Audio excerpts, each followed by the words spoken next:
یعنی اناؤنسمنٹ ہو رہی تھی کہ صرف انڈیا اور امریکہ، اونلی انڈین اور امریکن پاسپورٹ ہولڈر جو ہے نا وہ انٹرٹین ہوں گے. ہمارے پاکستانیوں کے ساتھ سلوک اچھا نہیں ہوا. اس کو کہتے ہیں عزت کا فالودہ. جی ہاں، یہ عزت کا فالودہ جو ہے ویسے تو کافی عرصے سے یو اے ای جو ہے پاکستانیوں کے ساتھ یہی کر رہے. فلائٹ کینسل ہونے کے بعد جب پاکستانی یاتری ہوٹل پہنچتے ہیں تو انہیں کمرے نہیں دیے گئے، جبکہ ان کے مطابق بھارتی اور امریکی پاسپورٹ دھارکوں کو ہوٹل میں جگہ مل رہی تھی. اس کی حالیہ مثال پاسپورٹ کی عالمی رینکنگ میں پاکستان کی مزید تنزلی کی صورت میں سامنے آئی. تو انڈین بیسیکلی ہمیں نظر اسی وجہ سے آتے ہیں کیونکہ ان کا جو ایجوکیشن سسٹم ہے وہ پوری دنیا میں ویل ریناؤنڈ ہے، لوگ انہیں جانتے ہیں. ہمارے فارن آفس آفیشلز کو بار بار یہ کہا جا رہا ہے یو اے ای گورنمنٹ کی جانب سے کہ آپ کے سٹیزنز آ کر یہاں پر وہ ایک ایمبینس کریٹ کرنے کی کوشش کریں جو کہ یو اے ای کے سوشل فیبرک کو خراب کر رہے ہیں. اگر ہم آج پاکستان کی ایجوکیشن سچویشن کو کمپیئر کریں انڈیا سے، کیونکہ میں یہ پڑھ رہا تھا آج، انڈیا میں ہر سال 25 سے 35 ہزار پی ایچ ڈیز پیدا ہوتے ہیں، پڑھائے جاتے ہیں، نکلتے ہیں سسٹم سے. نوکریوں کے خواہش مند بعض پاکستانی ڈگریوں کی جعلی تصدیق کے ساتھ آتے ہیں. کچھ پاکستانی شہریوں نے جعل سازی سے شناختی کارڈ اور پاسپورٹ میں بھی رد و بدل کیا. یو اے ای کے حوالے سے بہت سی خبریں آ رہی ہیں کہ وہاں سے پاکستانیوں کو نکالا جا رہا ہے. اور یو اے ای کی حکومت کو پاکستانیوں سے آخر شکایت کیا ہے اور یہ جو پابندی یو اے ای کی طرف سے لگی ہے یہ کب تک ختم ہونے کے امکان ہے؟ پاکستانی شہریوں کا چوری، دھوکہ دہی، بھیک مانگنے، جسم فروشی اور منشیات میں ملوث ہونے کا تناسب. یو اے ای جو ہے وہ بار بار ایک تو پاکستان سے پیسے واپس مانگ لیے، اب ہمارے لوگوں کو بھی نکالا جا رہا ہے. نمسکار دوستو، جے ہند. جیسا کہ آج کی ویڈیو کلپ میں آپ نے دیکھا، ایران یدھ کے دوران یو اے ای میں پاکستانیوں کے ساتھ بدسلوکی کا معاملہ پاکستان کی سنسد تک پہنچ گیا ہے. پاکستان کے پورو نیشنل اسمبلی اسپیکر اسد قیصر نے کہا ہے کہ ایران پر حملے کے دن یو اے ای میں پاکستانی یاتریوں کو ہوٹل دینے سے صاف منع کیا گیا اور انہیں ہوٹلوں سے دھکے مار کر باہر کر دیا گیا. ساتھ ہی کئی لوگوں کی فلائٹس بھی کینسل کر دی گئیں. قیصر کے مطابق پاکستانیوں کے ساتھ ایئرپورٹ اور ہوٹلوں میں بے حد خراب ویوہار ہوا، جبکہ ان کا دعویٰ ہے کہ بھارتیوں کو ایسی پابندیوں کا سامنا کرنا نہیں پڑا بلکہ ان کا پاسپورٹ دیکھ کر ان کا ہوٹلوں میں بھویہ سواگت کیا گیا. قیصر نے یہ بھی کہا کہ اس سمے پاکستان امریکہ اور ایران کے وواد میں دلالی کی بھومکا نبھانے کی کوشش کر رہا تھا. انہوں نے سرکار سے کہا ہے کہ کیول سنسد میں مدعا اٹھانے کے بجائے یو اے ای پرشاسن کے سامنے ہاتھ جوڑ کر اس معاملے کی شکایت کی جائے. اب اس بیان کے بعد پاکستانی میڈیا کہہ رہی ہے کہ دیکھو ہمارے بھائی جان ملک ہمیں نہیں کافروں کو عزت دیتے ہیں. لیکن میں چونکہ خود ٹریول کر رہا تھا جب باہر، تو اسی دن جس دن اٹیک ہوا تو پھر ساری جو فلائٹ تھی وہ کینسل ہو گئی. وہاں جو رویہ رکھا گیا وہ بہت ہی نامناسب تھا. یعنی اناؤنسمنٹ ہو رہی تھی کہ صرف انڈیا اور امریکہ.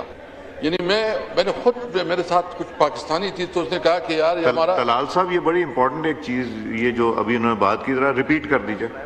دیکھیں میں چونکہ پھر بات کہوں کہ یو اے ای کے بارے میں ہماری بہت رسپیکٹ ہے، ہماری خواہش ہے کہ یو اے ای کے ساتھ ہمارے تعلقات مزید بڑھے. جیسی جنگ شروع ہوئی تو فلائٹ کینسل ہو گئی، ہم پریشان تھے. ادھر سے جو ہے نا ہم مزید فلائٹ لینا چاہتے تھے یا انفارمیشن لینا چاہتے تھے یا ہوٹل جانا چاہتے تھے. ہمارے پاکستانیوں کے ساتھ سلوک اچھا نہیں ہوا. ہمیں وہ جس کے اسپیکر تھے اس پہ اناؤنسمنٹ کہ صرف اونلی انڈین اور امریکن پاسپورٹ ہولڈر جو ہے نا وہ انٹرٹین ہوں گے.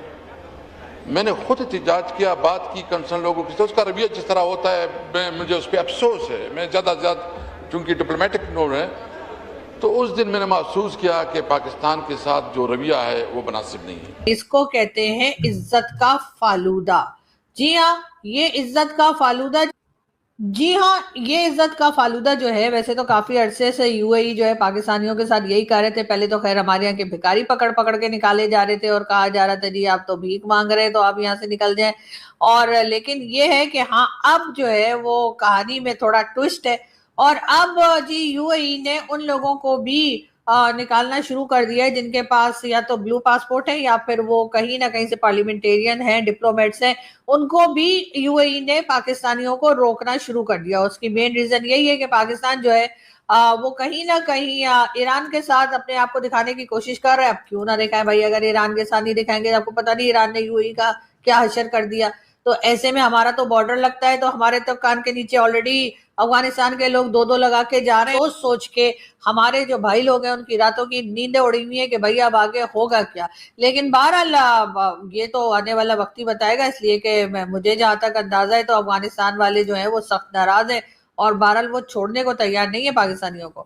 لیکن یہ ضرور ہے کہ اب اس وقت جو ہے وہ جیسے کہ آپ لوگ جانتے ہیں کہ یو اے ای جو ہے وہ پہلے ہی پاکستان سے ناراض ہے. تو پہلے تو صرف پیسہ مانگنے کے بعد ہمیں لگ رہا تھا چلو کسی اور سے پیسہ لے کے ہماری جان چھٹی، اور اب ہمیں کچھ نہیں ہوگا اور اس کے بعد یو اے ای سے ٹھیک ہے تھوڑا تھوڑا کر کے واپس وہ پیسہ پھر نکلوا لیں گے.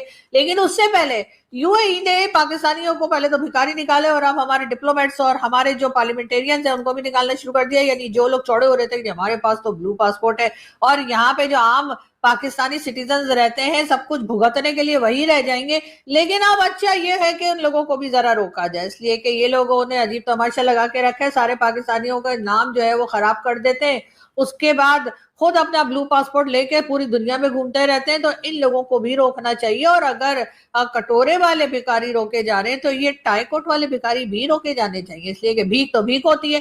چاہے آپ روڈ پہ کھڑے ہو کے مانگیں، چاہے آپ کوٹ پینٹ ٹائی لگا کے جا کر ٹھنڈے ٹھنڈے کمرے میں بیٹھ کر اور کسی بھی جگہ کے منسٹر بتا کر اپنے آپ کو اگر آپ وہ بھیک مانگتے ہیں تو بھیک جو ہے وہ بھیک ہی ہوتی ہے. تو یو اے ای نے بڑا صحیح کیا ہے کہ اب یہ پارلیمنٹیرین اور ڈپلومیٹس کو اور ان لوگوں کو روکنا شروع کیا ہے، بلو پاسپورٹ والوں کو. تو اب کہانی جو ہے وہ تھوڑی سی بہتر ہوگی. اب شاید یہ لوگ ملک کی طرف دیکھ لیں اور یہ بھی سوچیں کہ ملک کے حالت کو تھوڑی صحیح کر لیا جائے، ورنہ پھر ان کا خود کا بھی کوئی ٹھکانہ نہیں ہوگا، کہیں بھی نہیں جا پائیں گے. اور اگر چلے گئے تو وہاں پر جو پاکستانی بیٹھے ہیں جو ان کے حساب سے سب عمران خان کے سپورٹر ہیں، یعنی اگر کوئی ان کو کرٹیسائز کرے، کوئی ان کو ان کے غلط کام کے لیے روکے یا ان کو یہ بتائے سر یہ آپ غلط کر رہے ہیں، سر آپ ملک کا بیڑا غرق کر رہے ہیں، تو یہ کہہ دیتے ہیں اوہ یہ تو پی ٹی آئی کے لگتے ہیں. مطلب ہر کسی کو پی ٹی آئی کا بناتے چلے جا رہے ہیں. حالانکہ حال یہ کہ پنجاب میں اب پنجابی جو ہیں یا پنجاب کے جو لوگ ہیں وہ بھی اس وقت کی گورنمنٹ سے سخت ناراض ہیں، تنگ آئے ہوئے ہیں.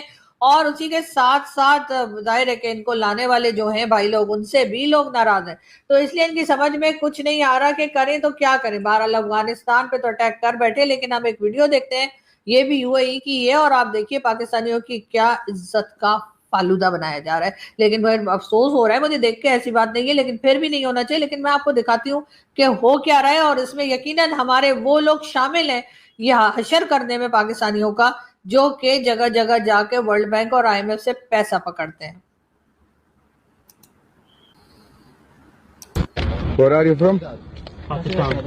Where in Pakistan? Pakistan, Karachi. This is You're not from Arab, right? No. Okay. Why you said you are Arab? Take off. Take off. This for Arab. Don't use for scammer. Scammer paper? Okay. Don't scam paper. No. This one the last time. Okay.